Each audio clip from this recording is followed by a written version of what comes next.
Hallelujah, price the lord. ದೇವರ ಪರಿಶುದ್ಧ ನಾಮಕ್ಕೆ ಸ್ತೋತ್ರವಾಗಲಿ. ಈ ರಾತ್ರಿ ವೇಳೆಯಲ್ಲಿ ಮತ್ತೊಂದು ಆವರ್ತಿ ನಮ್ಮನ್ನೆಲ್ಲ ತೆಗೆಸಿಕೊಂಡು ಕರ್ತನ ಕರಗಳಲ್ಲಿ ಒಪ್ಪಿಸಿಕೊಡೋಣ. ಇಬ್ರಿಯ ಪತ್ರಿಕೆ 11ನೇ ಅಧ್ಯಾಯ 6ನೇ ವಚನದಿಂದ ಓದಿಕೊಳ್ಳ್ರಿ. ಆದರೆ ನಂಬಿಕೆ ಇಲ್ಲದೆ ದೇವರನ್ನು ಮೆಚ್ಚಿಸುವುದು ಅಸಾಧ್ಯ. ಹಲ್ಲೆಲೂಯಾ. ಈ ಪತ್ರಿಕೆಯಲ್ಲಿ, ಇಬ್ರಿಯ ಪತ್ರಿಕೆಯಲ್ಲಿ ಬರೆಯಲ್ಪಟ್ಟಿದೆ, ನಂಬಿಕೆ ಇಲ್ಲದೆ ದೇವರನ್ನು ಯಾರು ಮೆಚ್ಚಿಸಕ್ಕೆ ಆಗುವುದಿಲ್ಲ. ಹಲ್ಲೆಲೂಯಾ. ಆದರೆ ನಾವು ಬರೀ ಬಾಯಿ ಮಾತಿನಿಂದ ನಾವು ಸ್ವಾಮಿ ಅಂತ ಹೇಳಿಕೊಂಡು ಆರಾಧನೆ ಮಾಡಿಕೊಂಡು ಪೂಜೆ ಪುರಸ್ಕಾರಗಳೆಲ್ಲ ಮಾಡಿಕೊಂಡು ನಾವು ಬಂದರೆ ನಾವು ನೆನೆಸ್ತೇವೆ ನಮ್ಮ ಪ್ರಾರ್ಥನೆ, ನಮ್ಮ ಪೂಜೆಗಳೆಲ್ಲ ದೇವರಿಗೆ ತಲುಪಿದೆ ಅಂತ. ಇಲ್ಲ ಸಹೋದರ ಸಹೋದರಿಯರೇ, ಅದು ತಪ್ಪಾದ ಮಾರ್ಗವಾಗಿದೆ. ಯಾಕೆಂದ್ರೆ ದೇವರು ತಾನು ಹೇಳ್ತಾರೆ, ನಾನು ಬಾಯಿ ಮಾತಿನಿಂದ ನನ್ನನ್ನು ಸನ್ಮಾನಿಸಬೇಡ್ರಿ, ನಿಮ್ಮ ಒಳಗಡೆ ನಿಮ್ಮ ಆತ್ಮದಲ್ಲಿ ನಡೆಯುವುದನ್ನ ನೋಡಿ ನಾನು ಫಲ ಕೊಡುವನಾಗಿದ್ದೇನೆ. ಹಲ್ಲೆಲೂಯಾ. ಹಾಗಾಗಿ ನಾವು ಹೇಗೆ ಜೀವಿಸಬೇಕು ಅಂತಂದ್ರೆ, ನಮ್ಮ ಬಾಯಿಂದ ಹೊರಡುವಂತ ಮಾತು ನಮ್ಮ ಒಳಗಡೆಯಿಂದ ಬರಬೇಕಾಗಿದೆ. ಹಾಗಾಗಿ ನಾವು ನಂಬಿಕೆ ಇಲ್ಲದೆ ದೇವರನ್ನು ಮೆಚ್ಚಿಸುವುದು ಅಸಾಧ್ಯ. ದೇವರ ಬಳಿಗೆ ಬರುವವನು ದೇವರು ಇದ್ದಾನೆ ಮತ್ತು ನನ್ನನ್ನು ಹುಡುಕುವವರಿಗೆ ಪ್ರತಿಫಲವನ್ನು ಕೊಡುತ್ತಾನೆ ಎಂಬುದು ನಂಬುವುದು ಅವಶ್ಯ. ಈಗ ನೀವೆಲ್ಲ ಬಂದಿದ್ದೀರಿ, ದೇವರನ್ನ ಆರಾಧನೆ ಮಾಡಿ, ದೇವರ ವಾಕ್ಯವನ್ನು ಕೇಳಿ ದೇವರಿಗೆ ಹುಡುಕೊಂಡು ಬಂದಿದ್ದೀರಿ. ದೇವರು ಇದ್ದಾರೆ, ಇಲ್ಲಿ ನಮ್ಮ ಸಂಗಡ ಇದ್ದಾರೆ, ನಮ್ಮ ಪ್ರಾರ್ಥನೆಯನ್ನು ಕೇಳ್ತಾ ಇದ್ದಾರೆ, ನಮಗೆ ಉತ್ತರವನ್ನು ಕೊಡ್ತಾರೆ. ಹಲ್ಲೆಲೂಯಾ. ಈ ರೀತಿಯಾಗಿ ನಂಬಿಕೊಂಡು ಬಂದರೆ ಮಾತ್ರ ಜಯವನ್ನು ಕಾಣುವಿರಿ ಸಹೋದರ ಸಹೋದರಿಯರೇ. ಹಲ್ಲೆಲೂಯಾ. ನಾವು ಅದಕ್ಕೆ ಮಾರ್ಗದರ್ಶನ ಸುವಾರ್ತೆಯು ಹಾಗೆ ಹೇಳ್ತದೆ, ಸಾರಿ ಹೇಳ್ತದೆ, ಈ ಜನರು ನನ್ನನ್ನು ಮಾತಿನಿಂದ ಸನ್ಮಾನಿಸ್ತಾರೆ, ಇವರ ಮನಸ್ಸು ನನಗೆ ದೂರವಾಗಿದೆ, ಇವರು ಭಕ್ತಿ ತೋರುವುದು ನನಗೆ ವ್ಯರ್ಥ. ಹಾಗಾಗಿ ಅದಕ್ಕೆಲ್ಲ ದೇವ್ರು ಕರೆದಿದ್ದು. ನಾವು ಹಾಗೆ ಜೀವಿಸುವುದಾದ್ರೆ ನಾವು ಆಲಯಕ್ಕೆ ಹೋಗೋದು ಬೆಸ್ಟ್, ಕಾಣಿಕೆ ಕೊಡೋದು ಬೆಸ್ಟ್, ದಶಭಾಗ ಕೊಡೋದು ಬೆಸ್ಟ್, ಸೇವಕರ ಹತ್ರ ತಲೆ ಮೇಲೆ ಕೈ ಇಟ್ಟು ಪ್ರಾರ್ಥನೆ ಮಾಡ್ಕೊಳ್ಳೋದು ಎಲ್ಲ ವೇಸ್ಟ್. ಅದಕ್ಕೆ ದೇವರು ಹೇಳ್ತಾರೆ, ನೀವು ಯಾವುದು ಉಳಿತದೆ ಅದಕ್ಕೋಸ್ಕರ ನೀವು ಕೂಡಿಸಿಟ್ಕೊಳ್ರಿ. ಉಳಿಯುವಂಥದ್ದೇನು? ನಾವು ಹೋಗುವಂತ ದೇಶ, ಪರಲೋಕ ರಾಜ್ಯ, ಅದು ಎಂದಿಗೂ ಅಳಿಯಲಾರದು. ಆ ದೇಶಕ್ಕೆ ಹೋಗುವಂತ ನೀವು ಕೂಡಿಸಿಟ್ಕೋತಾರೆ. ಅಂದ್ರೆ ಪ್ರಾರ್ಥನೆ, ಭಕ್ತಿ, ಹೆಚ್ಚು ದೇವರಿಗೆ ಗೌರವ ಕೊಡೋದು, ಹೆಚ್ಚು ದೇವರನ್ನ ಪ್ರೀತಿಸೋದು, ದೇವರ ಮಾತನ್ನ ಕೇಳುವುದು, ಅದ್ರ ಪ್ರಕಾರ ಜೀವಿಸುವುದು, ಇತರರಿಗೆ ಮಾದರಿಯಾಗಿರುವಂಥದ್ದು. ಹಲ್ಲೆಲೂಯಾ. ಇದಕ್ಕೆ ದೇವ್ರು ಕರೆದಿರೋದು ನಮಗೆ.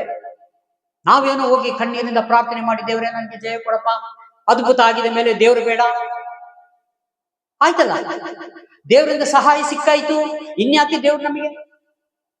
ಯಾವತ್ತು ಒಂದು ದಿವಸ ನಾವು ದೇವರ ಒಳಗಡೆ ಎಂಟ್ರಿ ಆಗಿದ್ರೆ ಸಾಕು, ಕಡೆ ನಮ್ಮ ಉಸಿರು ಇರುವ ತನಕ ನಾವು ಕರ್ತನನ್ನ ಯಾವಾಗ ಸ್ತುತಿಸಬೇಕು, ಅದರಲ್ಲಿ ಹೆಚ್ಚು ಬೆಳಿಬೇಕು. ದೇವ್ರು ಹೇಳ್ತಾರೆ, ದಿನೇ ದಿನೇ ಮಾರ್ಪಟ್ಟು ನೀನು ಬದಲಾಗಬೇಕು. ಬದಲಾಗದೆ ಹೋದರೆ ಕಡಿದು ಬೆಂಕಿಲಾಗ್ತೇನೆ. ಹಲ್ಲೆಲೂಯಾ. ಕಡಿದೋದ್ರೆ ಏನು? ದೇವರ ವಾಕ್ಯ ಕೇಳದೆ ಈ ಲೋಕದಲ್ಲಿ ಜೀವಿಸಿಕೊಂಡು, ಮನ ಬಂದಂತೆ ಮಾತಾಡಿಕೊಂಡು, ಇಷ್ಟ ಬಂದಂತೆ ಜೀವಿಸಿಕೊಂಡು, ಇನ್ನೊಬ್ಬರ ಹತ್ರ ಹೇಗೋ ಲೋಕದಲ್ಲಿ ಜೀವಿಸಿಕೊಂಡು ಆ ರೀತಿ ಇದ್ದರೆ ಏನೂ ಪ್ರಯೋಜನ ಇಲ್ಲ. ಒಂದು ದಿವಸ ಈ ಲೋಕ ಬಿಡ್ತೀವಿ. ಲೋಕ ಹೋಗೋದಕ್ಕಿಂತ ಆ ಜಾಗವೇ ಬಾಕ್ಲಾಕಿರ್ತಾರೆ ದೇವರು. ನರಕದ ಬಾಗಿಲು ಓಪನ್ ಇರ್ತದೆ, ಕರಿತಾನ, ಬಾ ನನ್ ಕಡೆ ಬಾ ನೀನು ಅಂತ. ಬೇರೆ ದಾರಿ ಇಲ್ಲ. ಪರಲೋಕದ ಒಂದು ಮಾರ್ಗವೇ ಈ ಮನುಷ್ಯನಿಗೆ ವಾಕ್ಯ ಕೇಳದಂತವನಿಗೆ ಬಾಗಿಲಾಗಿರ್ಬೇಕು. ಬಾಗಿಲು ಹಾಕಿರಬೇಕಾದ್ರೆ ಮತ್ತೆ ಆ ಬಾಗಿಲು ತಿರುಗಿರ್ತದೆ. ಇರೋದು ಎರಡೇ ಮಾರ್ಗ ಅಲ್ಲಿ, ಒಂದು ಪರಲೋಕ, ಒಂದು ನಾಶನ ಮಾರ್ಗ. ಇಹಲೋಕದ ಅಧಿಪತಿ ಸೈತಾನ ಕಾಯ್ತಾ ಇರ್ತಾನೆ, ಪಾಪ ಲೋಕದಲ್ಲೆಲ್ಲ ನಿನಗೆ ಸಮೃದ್ಧಿ ಜೀವನ ಕೊಟ್ಟೆ, ನೀ ಎಲ್ಲೆಲ್ಲಿ ಕೆಲಸ ಮಾಡಿದ್ರೆ ಡಬಲ್ ಸಂಬಳ ಕೊಟ್ಟೆ. ಮೋಸದನ. ಸುಮ್ನೆ ಸೈನ್ ಮಾಡಿದ್ರೆ ಲಕ್ಷ ದುಡ್ಡು ಬರ್ತದೆ. ಆಫೀಸರ್ಸ್ಗಳಿಗೆ ಸಂಬಳನೇ ಬೇಡ ಅವನಿಗೆ. ಇಂಥವನಿಗೆ ಕಾರು, ಬಂಗ್ಲೆ, ಮನೆ ಎಲ್ಲ ಕೊಟ್ಟನಲ್ಲ, ಬಾಯಿಗೆ ನನ್ನ ಹತ್ರ. ನೀನು ಈ ಲೋಕದಲ್ಲಿ ಎಂತ ಐಷಾರಾಮಿ ಜೀವನ ಬದುಕಿದೆ, ಕೋಟಿ ಕಾರ್ ಕೊಟ್ಟೆ, ಕೋಟಿ ಬಂಗ್ಲಾ ಕೊಟ್ಟೆ, 100 ಜನ ಆಳು ಕಾಳು ಉಣ್ಸಕ್ಕೆ, ತಿನ್ಸೋಕೆ, ಮನೆ ಕ್ಲೀನ್ ಮಾಡಕ್ಕೆ, ನಿನಗೆ ಒಂದು ಕಾಲು ಸತ ಎತ್ತಿಡದಷ್ಟು ನಿನಗೆ ಕಷ್ಟ ಇಲ್ಲದ ರೀತಿ ಬದುಕಿದೆಲ್ಲ ಈ ಭೂಮಿ ಮೇಲೆ. ಹಲ್ಲೆಲೂಯಾ. ಈಗ ಬಾ. ಅದಕ್ಕೆ ದೇವರ ಮಕ್ಕಳಿಗೆ ಎಷ್ಟೇ ಕಷ್ಟ ಬಂದ್ರು, ಎಷ್ಟೇ ದುಃಖ ಬಂದ್ರು, ಏನೇ ಸಮಸ್ಯೆ ಆದ್ರೂ ದೇವರನ್ನ ಬಿಡಬಾರ್ದು. ದೇವರೇ, ನೀನೇ ನನ್ನ ಆತ್ಮಕ್ಕೆ ಒಡೆಯನು ಸ್ವಾಮಿ. ಏನೇ ಕಷ್ಟ ಬಂದ್ರು, ಏನೇ ನಷ್ಟ ಆದ್ರೂ ಸ್ವಾಮಿ, ನಾನು ನಿನ್ನೊಳಗೆ ಇರ್ತೀನಿ ಸ್ವಾಮಿ ಎಂಬುದಾಗಿ ನಾವು ಒಂದು ಸಲ ಅವರಿಗೆ ಮನಸ್ಸು ಕೊಟ್ರೆ, ಯೋಬ ಹಂಗೆ ಹೇಳಿದಲ್ಲ, ದೇವರು ಕೊಟ್ಟನು ದೇವರು ತೆಗೆದುಕೊಂಡನು, ದೇವರ ನಾಮಕ್ಕೆ ಸ್ತೋತ್ರವಾಗಲಿ ಅಂತ ಎಲ್ಲ ಹೊರಟೋಯ್ತು ಅದನ್ನ ರಾಜನಾಗಿದ್ದಾಗ.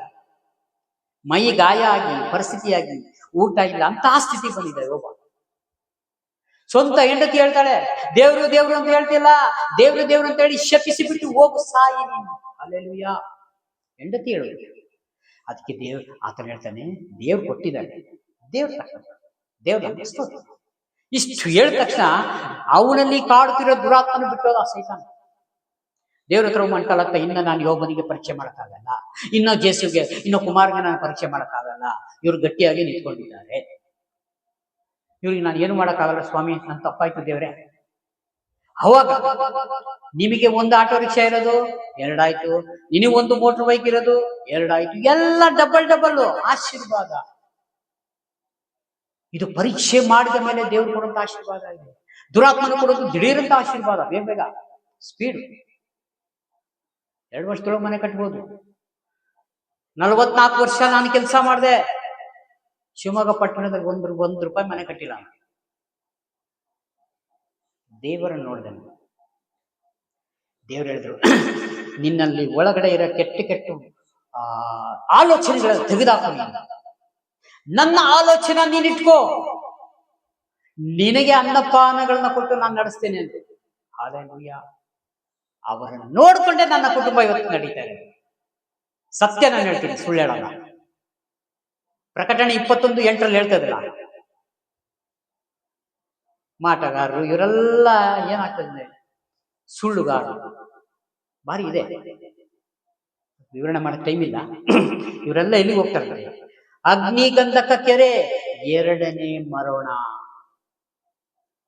ಅಲ್ಲಿಗೆ ಹೋಗ್ತಾ ಇರ್ತಾರೆ. ಅದಕ್ಕೆ ನಾನು ಕೇಳಿದಾಗ ನನ್ನಿಂದ ಸುಳ್ಳೇ ಬೇಡ, ನಿನಗಿಷ್ಟ ಇಲ್ಲದೆ ನನಗೆ ಯಾಕೆ ಸ್ವಾಮಿ, ನನಗೆ ಬೇಡ, ನನಗೆ ನೀವೊಬ್ಬರೇ ಸಾಕು, ನಿನ್ನ ಪ್ರೀತಿ ಸಾಕು ಸ್ವಾಮಿ, ಅಷ್ಟೇ. 12 ವರ್ಷದ ರಕ್ತ ಕುಸುಮಿ ರೋಗಿ ಯೇಸು ಸ್ವಾಮಿಯ ಉಡುಪಿನ ಗೊಂಡೆ ಮುಟ್ಟಿದ್ರೆ ನಾನು ಗುಣ ಆಗುತ್ತೀನಿ ಅಂದಳು. ಹಲ್ಲೆಲೂಯಾ. ಹೋಗಿ ಯೇಸು ಸ್ವಾಮಿಯ ಉಡುಪಿನ ಒಂದು ತುದಿಗೆ ಮುಟ್ಟಿದ ತಕ್ಷಣ ಆಕೆ ರಕ್ತಸ್ರಾವ ನಿಂತೋಯ್ತು. ಹಲ್ಲೆಲೂಯಾ. ಅವಾಗ ನನ್ನಿಂದ ಶಕ್ತಿ ಹೊರಟಿತ್ತು. ಯಾರು ಅಂತ ಕೇಳಿದಾಗ ಶಿಷ್ಯರು ಹೇಳ್ತಾರೆ, ಸ್ವಾಮಿ ನೂಕು ಜನ ಹೋಗ್ತಾ ಇದೆಲ್ಲ ಸ್ವಾಮಿ, ನೀ ಏನ್ ಸ್ವಾಮಿ ಹಿಂಗೆ ಟಚ್ ಮಾಡ್ಕೊಂಡು ಹೋಗಿದೆ, ಯಾರೋ ಎಷ್ಟು ಜನ ಟಚ್ ಮಾಡಿದ್ದಾರೆ, ನೀ ಏನ್ ಸ್ವಾಮಿ ಹಿಂಗೆ ಹೇಳ್ತಿಯಲ್ಲ ಅಂತ. ಅದಕ್ಕೆ ದೇವ್ರು ಹೇಳ್ತಾರೆ, ಇಲ್ಲ, ಯಾರೋ ಒಬ್ರು ಮುಟ್ಟಿದ್ದಾರೆ, ನನ್ನಿಂದ ಶಕ್ತಿ ಹೊರಟೋಯ್ತು.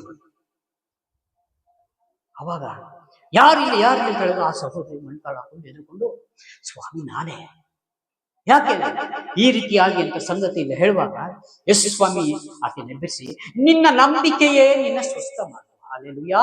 ಯಾರ ನಂಬಿಕೆ? ಆ ಸಹೋದರಿ, ಆ ಸ್ತ್ರೀ ನಂಬಿದಳು. ನಂಬಿದ ಕೂಡಲೇ ಆಕೆಗೆ ರಕ್ತಸ್ರಾವ ನಿಂತೋಯ್ತು, ಆಕೆ ಸಂಪೂರ್ಣ ಗುಣ ಹೊಂದಳು. ಇದೇನು ಸುಮ್ಮನೆ ಬೈಬಲಲ್ಲಿ ಬರ್ದಿರೋದು ಸುಮ್ಮನೆ ಅಲ್ಲ.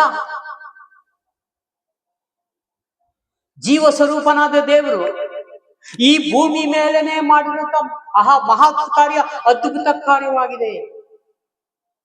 ಇದನ್ನು ನಂಬುದವನು ಭಾಗ್ಯವಂತನು. ಆಕಾಶ ಒಂದು ವೇಳೆ, ಭೂಮಿ ಒಂದು ವೇಳೆ ಅಳಿದು ಹೋಗ್ಬೋದು, ಆದರೆ ನನ್ನ ಮಾತು ಇಲ್ಲಿ ಬರ್ದಿರೋದು ಒಂದು ಅಳಿಯುವುದೇ ಇಲ್ಲ. ಇದು ಸೇನಾಧೀಶ್ವರನಾದ ಯೆಹೋವನ ನುಡಿ ಎಂಬುದಾಗಿ ಈ ಸತ್ಯವೇದದಲ್ಲಿ ಹೇಳಲ್ಪಟ್ಟಿದೆ. ಹಲ್ಲೆಲೂಯಾ. ಹಾಗಾಗಿ ಇಲ್ಲಿ ಯಾಕೆ ನಾವು ಈ ಪ್ರಾರ್ಥನೆ ಪ್ರತಿ ದಿವಸ ವಾಕ್ಯನ ಓದುತ್ತಾ ಪ್ರಾರ್ಥನೆ ಮಾಡೋದು ಅಂದ್ರೆ, ದಿನೇ ದಿನ ದೇವರ ಹತ್ರಕ್ಕೆ ಹೋಗ್ಬೇಕಲ್ಲ, ದಿನೇ ದಿನ ನನ್ನ ಸ್ವಾಮಿನ ನೋಡ್ಬೇಕಲ್ಲ. ಇದಕ್ಕೋಸ್ಕರನೇ ಈಗ ಒಂದು ಜಾಬ್ ಮಾಡ್ತಾ ಇರ್ತೀರಿ, 2 ವರ್ಷ 3 ವರ್ಷ 1 ವರ್ಷ 4 ವರ್ಷ ಹೋಗ್ತಾ ನಿಮ್ಗೆ ಪ್ರಮೋಷನ್ ಆಗಲ್ವಾ? ಅದೇ ರೀತಿಗೆ ದೇವರ ವಾಕ್ಯದಲ್ಲಿ ಪ್ರಮೋಷನ್ ಆಗ್ತಾ ಹೋಗ್ತಾ ಇರ್ಬೇಕು.